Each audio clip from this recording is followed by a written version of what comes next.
সমুদ্রে ভাসতে থাকা ১৩ জেলে জীবিত উদ্ধার করল কোস্টগার্ড। বাগেরহাট প্রতিনিধি।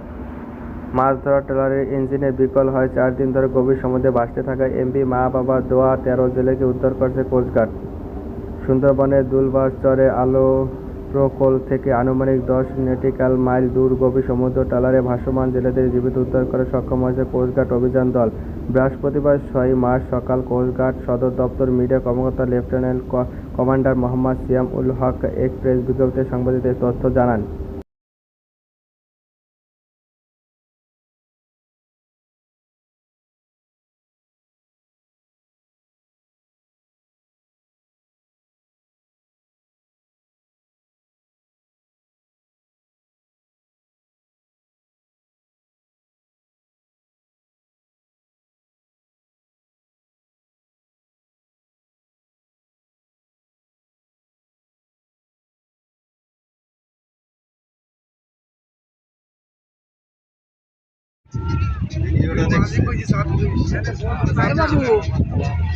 বাবু